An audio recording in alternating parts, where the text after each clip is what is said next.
Le succès de La La Land a dû donner des ailes à d'autres projets à Hollywood.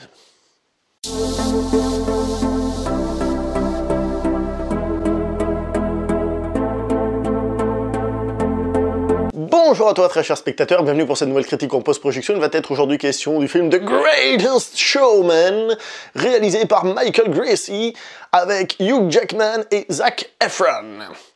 La note que je donne à ce film, et je suis un petit peu partagé, comme très souvent, entre 6 et 7, donc 6,5 pour ceux qui comprennent pas, mais vu que je donne pas de note à la demi, je vais être gentil, je vais lui donner un 7 sur 10.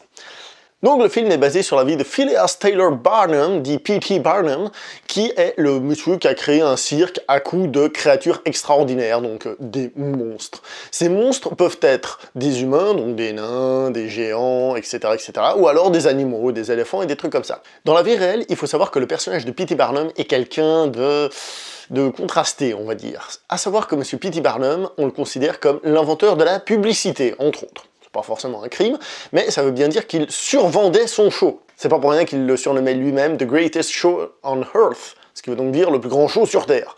Et évidemment, il en rajoutait.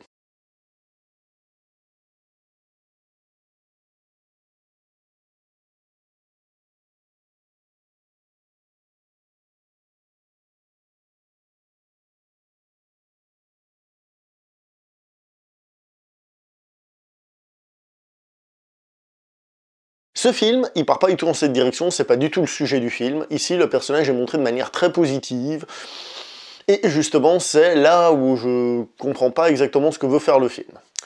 Première chose qui m'a surpris, c'est une comédie musicale. Et je m'y attendais pas du tout, je pensais pas du tout que c'était une comédie musicale, et ça m'a surpris. Alors, disons-le déjà tout de suite, les chansons sont pas mal du tout, elles sont un peu anachroniques par rapport à ce qui se passe à l'époque, hein. Je dis un peu anachronique dans le sens où je sais pas du tout ce qu'ils écoutaient comme musique à l'époque, mais ça me semble pas de la musique d'époque, soyons clairs. Et du coup, puisqu'on est dans une comédie musicale, il est important de parler de la réalisation des clips, des scènes musicales. Si vous avez vu par exemple le magnifique remake de Footloose, eh ben, vous voyez ce que c'est qu'une comédie musicale totalement ratée. Non, Footloose, c'était de la merde, c'était de la loose, c'est le cas de le dire. Non, mais je veux dire, chaque plan de danse, c'était trop zoomé, c'était trop cuté, ce qui fait que les mouvements n'étaient pas mis en avant. Et dans celui-ci, en fait, ça va, les scènes de danse sont correctement exécutées, c'est bien fait, c'est bien filmé, et c'est ce qui fait qu'en fait, ce film, The Greatest Showman, devient un show en lui-même. C'est pas un film qui nous parle d'un spectacle, le film est un spectacle. Vous me direz, c'est normal, quand on va au cinéma voir un film, c'est le film, le spectacle. Mais du coup, il est tourné dans ce sens-là. Les acteurs, eh ben moi personnellement Hugh Jackman c'est un acteur que j'aime bien, je trouve qu'il a un certain charisme, mais un charisme chaleureux. Dans ce film d'ailleurs c'est ça, il a un charisme cool, t'as envie de le fréquenter, t'as envie de le connaître. Zac Efron, j'ai jamais été fan, je trouve que c'est le beau gosse de service quoi, tant mieux pour lui, hein, d'accord, mais voilà quoi.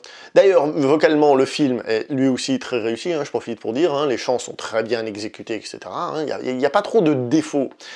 À part ça, comme j'ai dit, le problème c'est l'histoire qui, pour moi, je comprends pas où elle veut aller. Alors qu'on ne fasse pas le... Enfin si, je comprends, mais je veux dire, qu'on ne parle pas des défauts de P.T. Barnum, les classiques, ok, je veux bien, mais du coup, dans le film, j'ai trouvé que ça manquait clairement de quelque chose. Du coup, le film peut être vu comme une espèce, à peu près, hein, une espèce de conte de fées, justement, parce que tout est beau, etc., etc., on parle de la réussite, etc., etc. Et du coup, ben, j'avoue que je suis pas du tout convaincu par cette histoire, pas du tout.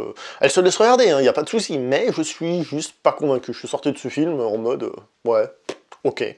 Heureusement que visuellement il est beau, que la scène d'intro par exemple te met tout de suite dans l'ambiance, que les chansons comme j'ai dit sont plutôt réussies, et généralement dans une comédie musicale c'est quand même le principal. Hein. Donc voilà, je vais pas aller plus loin pour parler de ce film. Alors est-ce que je vous conseille ce film? Ouais, bof, ouais, pourquoi pas, c'est pas la meilleure comédie musicale de tous les temps, les musiques ne vous resteront absolument pas dans la tête, je veux dire vous allez pas les chantonner pendant les 3 heures qui suivent, vous savez que pour moi c'est le signe d'une musique réussie, donc d'une comédie musicale réussie. Là c'est pas le cas, il y a peut-être la petite dernière qui arrive à rester un tout petit peu, mais là maintenant je me rappelle déjà plus. Donc voilà, je vous le conseille, mais sans plus, sans plus. Voilà, c'est tout pour cette critique en post-projection, on se voit prochainement pour une prochaine vidéo.